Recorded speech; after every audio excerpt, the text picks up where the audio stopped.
Welcome to Shorty SuperCoach. How are we, guys? What's going on? It's a late little Monday night session, but just getting around to doing the video.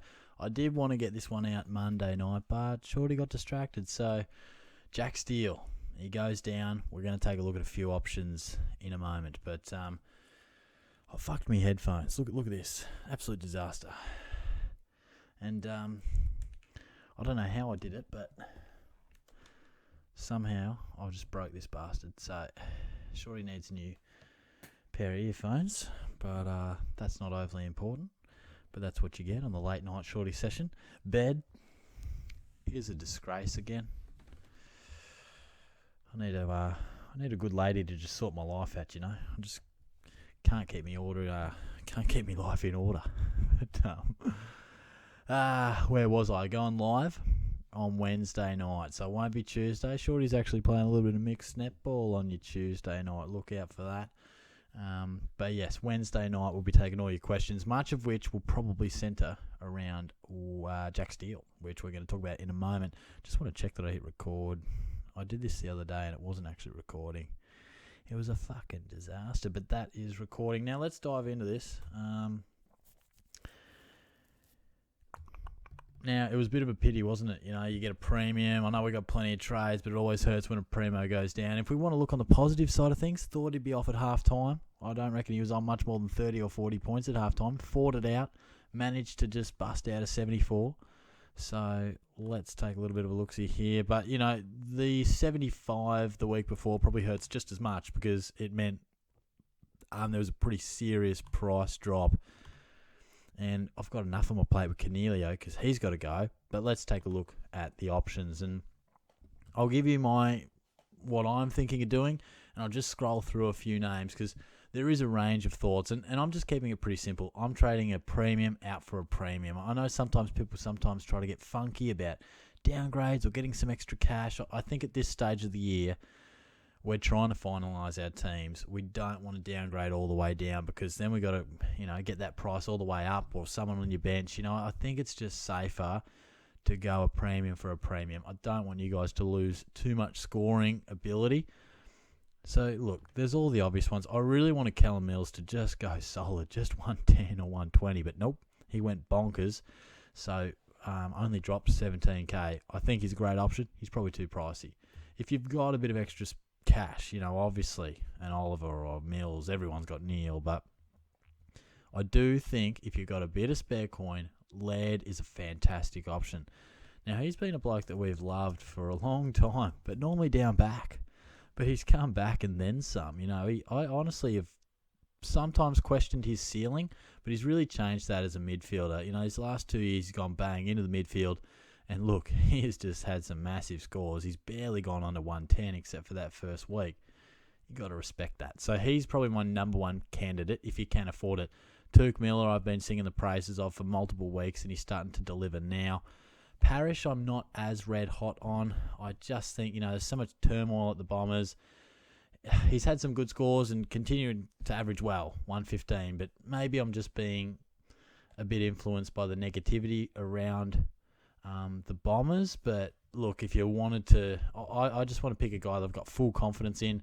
I don't know if the Dons are going to shake up that midfield somewhat. There's all this talk about Merritt and Parrish don't hurt you enough, and they got to, shake up this midfield to get more impact. He's scoring well at the moment. He's just not a guy I'm looking for. Look, if you wanted a slight point of difference, Sammy Walsh, he's up and about. He's playing a slightly different role. He's not always the main inside guy, but he's such a good runner. Just from contest to contest, he can hurt you inside and out. And this year, I feel like, I don't know if the stats back it up, but I feel like he's being asked to do it a bit more on the outside, and he's doing it beautifully. So, and that's the thing. If Cripps doesn't get you, Walsh will. If Hewitt doesn't get you, bloody Kennedy will. They bat pretty deep there at the Blues. And look, then we start to get interesting. So they're all the guys with a bit of extra coin that you got to trade up for. And you might be saying, look, Shorty, I only want to make the one trade, and I need a guy that's at Steele's price or less. What do you want me to do?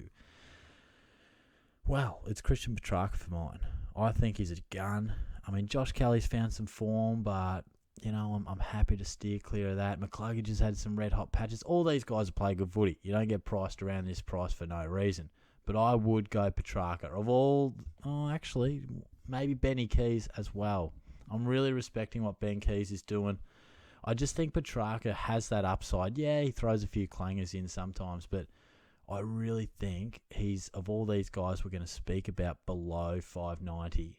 He's got the best chance to average over 115. I think Keys could be around that 110 mark, and I think for his price point, he's pretty well placed. He's probably had a run of between 100 and 110, but he's a picture of consistency.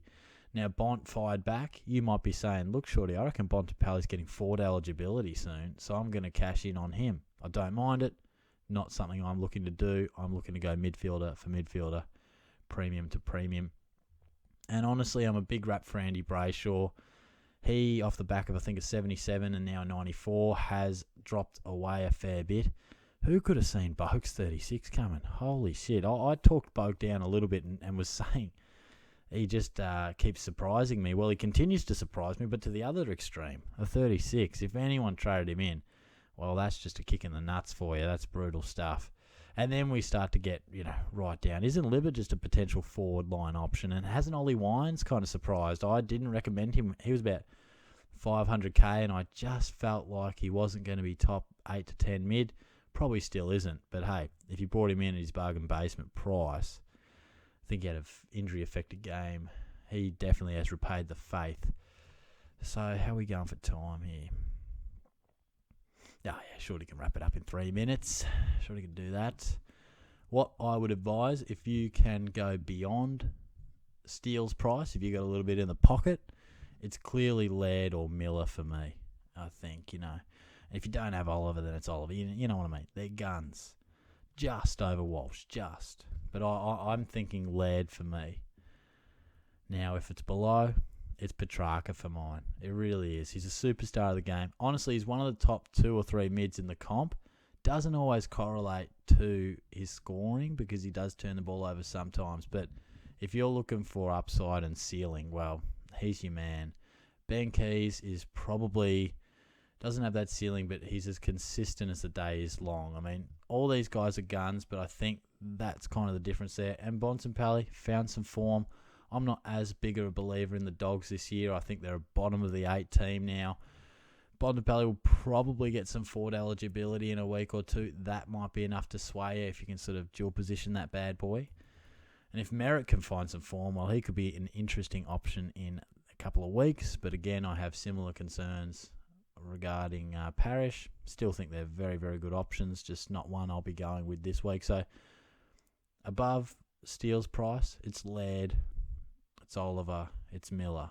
Below, I would rank it probably Petrarca, Keys, then Brayshaw in a very close battle. Honestly, that's about all. But look, if you've got an option that I've missed, I'm not really interested in going too far below here. I know some of you guys will be seduced by getting some extra cash and using it elsewhere and that sort of thing. But yes, I would love to hear your thoughts on who you're bringing in. And let us know if you reckon I missed someone, or feel free to just post, because so many of us have Steele. So what are you doing with him? But yeah, nothing like a bit of a shorty late night sesh. But no Tinder stories tonight. Thursday night there will be. So yeah, stay tuned. Wednesday night we're going live. This bad boy will drop on a Tuesday night. I'll look forward to hearing from you then. Cheers, guys.